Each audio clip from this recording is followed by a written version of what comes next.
Welcome to the Gospel Addict Podcast. I'm Bryan. And I'm Jim Reski. We're gospel addicts because we believe the gospel of Jesus isn't just good news, it's the best news ever. We're addicted to the gospel because it doesn't just start us out in the Christian life, it is the Christian life. Join us as we look at the Bible through the lens of the gospel. Thanks so much for listening.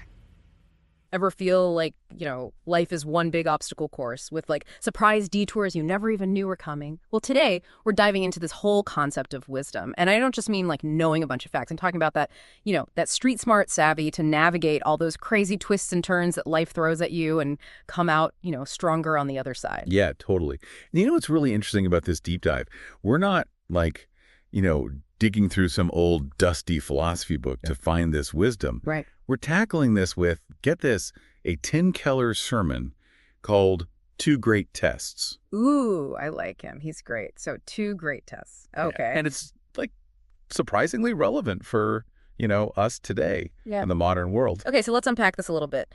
Keller, he says that wisdom, it's not just about being, quote unquote, good. It's so much more than that, right? Yeah. It's bigger. It's about, he says, consistently making sound judgments. Yes. No matter what life throws your way. Consistently. Yeah. That's the key word there.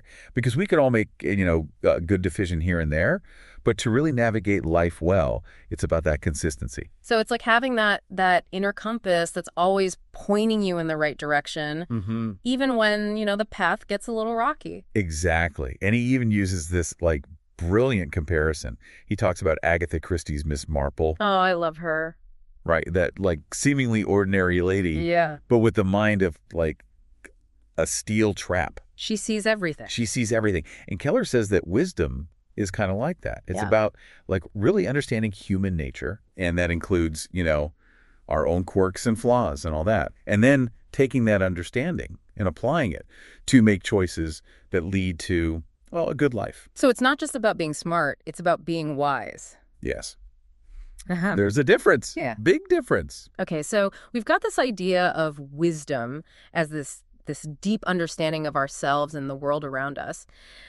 But then Keller, he throws us a bit of a curveball, right? Yeah. He says that there are these 2 major tests that we all face. Oh, yeah. He goes there. And those tests are prosperity and adversity. All right. So one sounds good, one sounds not so good. Exactly. And I think most of us, when we hear the word prosperity, we're thinking, okay, bring on the good times. Sign me up. Where's the challenge in that? Where do I sign in? Right. But Keller, he warns us that success, it can be a lot sneakier than we think. Oh, it's so true. It's like a wolf in sheep's clothing. It is, because when things are going great in our lives, it's easy to fall into that trap of, maybe becoming a little bit arrogant, a little bit self-righteous. We've all met that person, right? Yeah. We all know that person who has to one-up everyone's story. Right. Yeah. Oh, you think that's bad? Listen to this. It's like they're always competing in the game of life. Always. Yeah. And they always have to win. And you know what? Prosperity, without a healthy dose of humility, it can really inflate our egos, to an almost comical degree. It's almost like that saying, money doesn't change you. It just amplifies who you already are. Yeah, it just reveals what's already there, right? Exactly. Yeah. And if we're not careful, success, it can make us blind to our own flaws. We start thinking we've got it all figured out, and that's a dangerous place to be. Oh, absolutely. Yeah. And that blindness, it can lead to some seriously questionable choices. Yeah, it can. Remember that chilling research by Jonathan Roll in Seeing Around Corners? Yeah. He talks about mob mentality, how people, when they start to think there are no consequences for their actions, for their choices, they end up doing things they never thought possible. It's a little terrifying to think about, isn't it? How even the quote unquote good ones among us can get swept up in bad behavior when the stakes seem low. Totally. It's are we all just one bad situation away from becoming those people we judge? Makes you wonder, how we would all fare if we were suddenly dropped into one of those classic social psychology experiments. I know, right? Like Stanford prison experiment. It makes you think. And that's why I think this first test that Keller talked about, this test of prosperity, it's so challenging. Because it's like trying to walk a tightrope. With no safety net. Yes. And with this giant spotlight shining on us. Whispering, you've got this. you're amazing. All right, you're special. You're better than everyone else. And it takes a lot of self-awareness and a lot of humility to stay balanced in those moments. It really does. Because that temptation to buy into the hype, it's strong. It is. So, okay, we've got prosperity. We'll call it like the test of the ego. Yeah, the ego inflator. Yeah. But then there's the other side of the coin, which is adversity.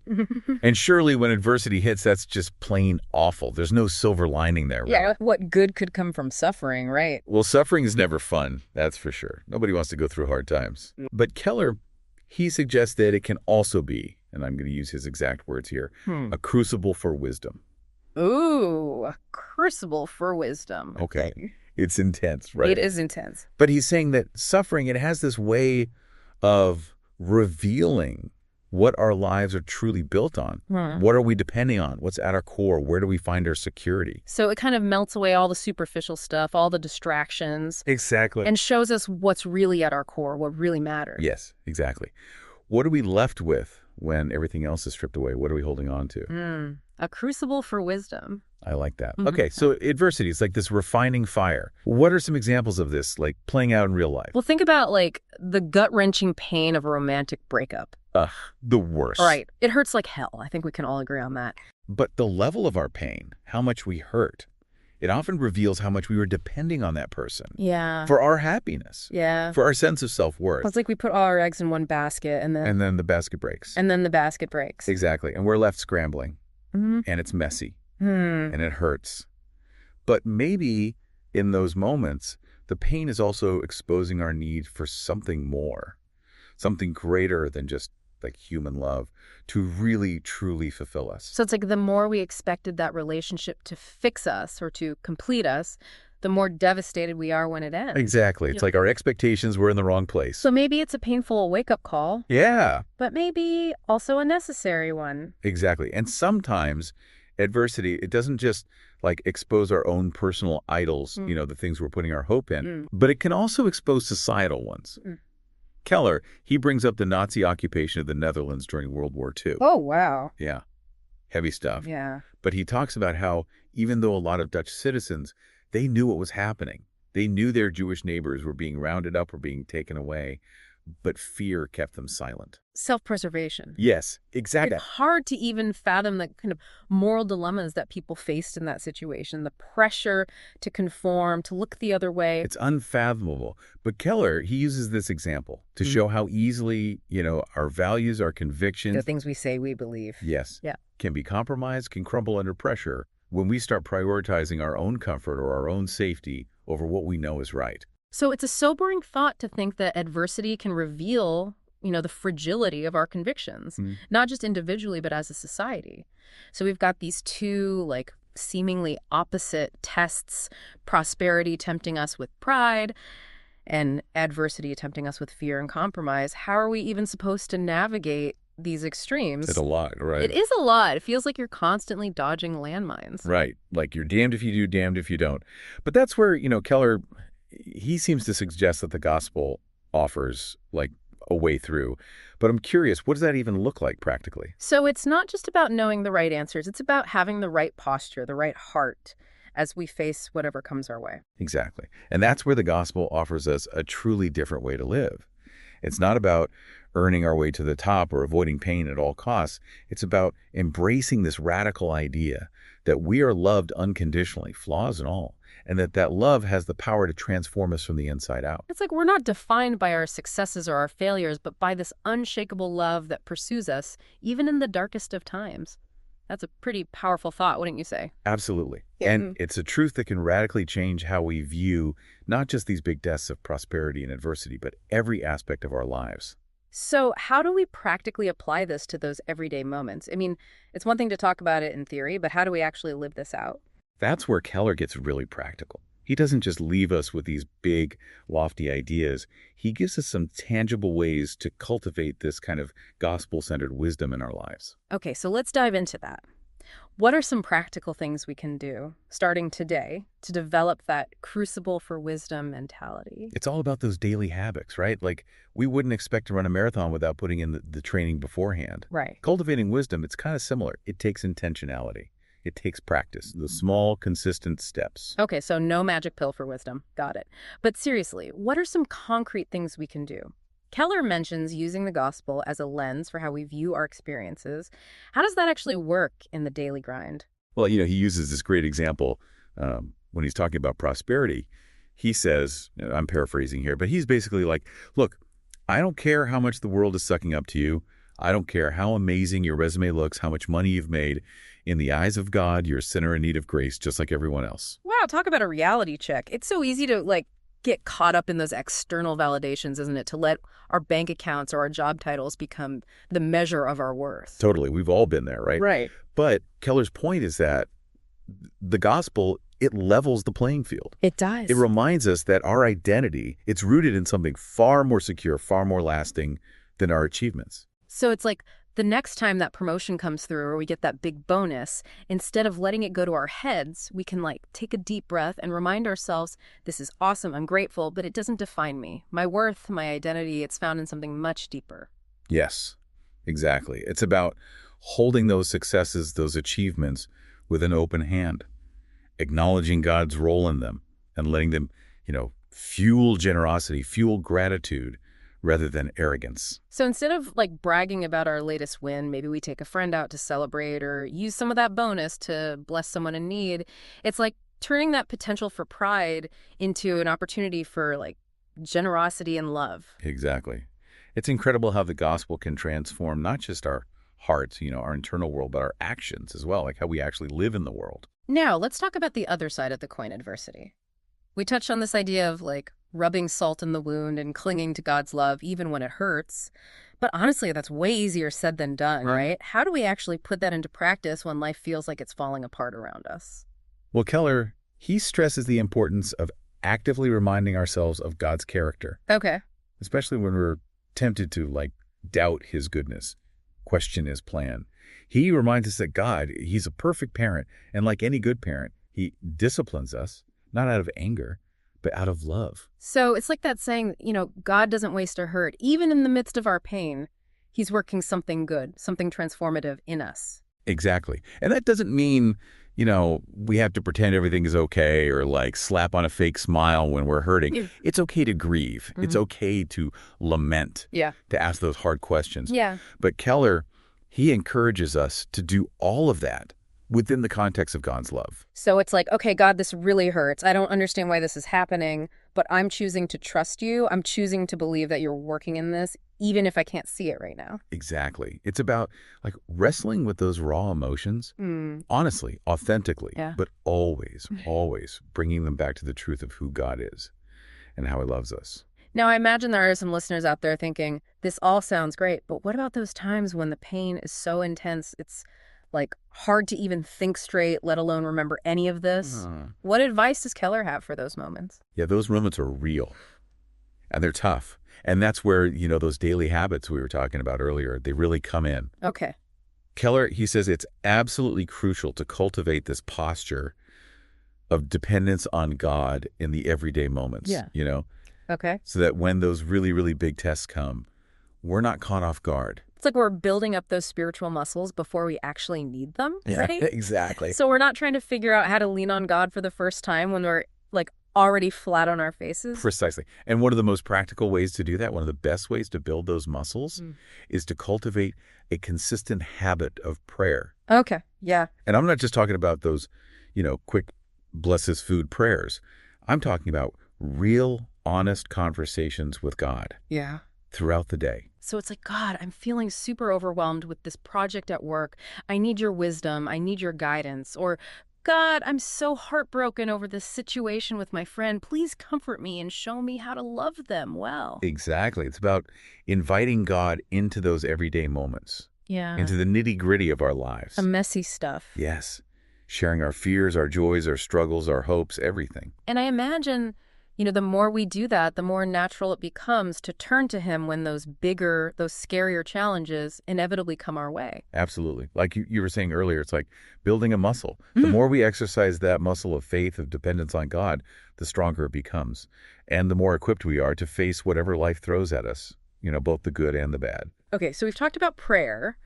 Are there any other like practical practices that can help us develop this crucible for wisdom mentality? Yeah, Keller, he also emphasizes the importance of immersing ourselves in Scripture. Okay. And not just, reading it passively, but like really wrestling with it, meditating on it, letting it shape our thoughts, and more importantly, our actions. Because it's more than just like a history book, right? Yeah. It's God's living and active word that's speaking into our lives today. Exactly. And one of the most powerful things we can do is to like memorize Scripture. Okay. To like hide God's word in our hearts so that it's there, readily available when we need it most. So it's like when those doubts start creeping in or that fear threatens to overwhelm us, we can like combat them with the truth of God's promises. We can remind ourselves of who he is and what he's capable of. Precisely.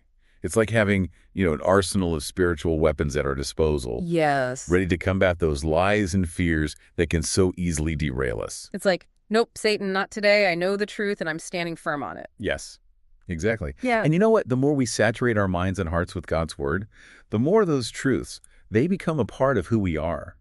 It's like that old saying, you are what you eat. So if we're constantly feeding ourselves like a steady diet of negativity, comparison, and fear, well, that's going to shape our thoughts and actions, right? But if we're filling our minds and hearts with God's truth, with his promises, with his love, well, that's going to transform us from the inside out. Now you're preaching.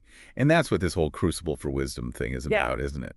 It's about allowing the challenges and, yes, even the triumphs, the good things, the successes of life to draw us closer to God, to deepen our dependence on him, and ultimately to shape us into the people he created us to be. It's about recognizing that God isn't like this distant deity who's, up there waiting for us to mess up. He's a loving father who walks with us through every season, every high, every low, using it all, to mold us into his likeness. Exactly. And that, my friend, is a truth worth clinging to. It certainly is. So we've covered a lot of ground here. We've talked about these two major tests, prosperity and adversity, and how the gospel offers a framework for navigating both.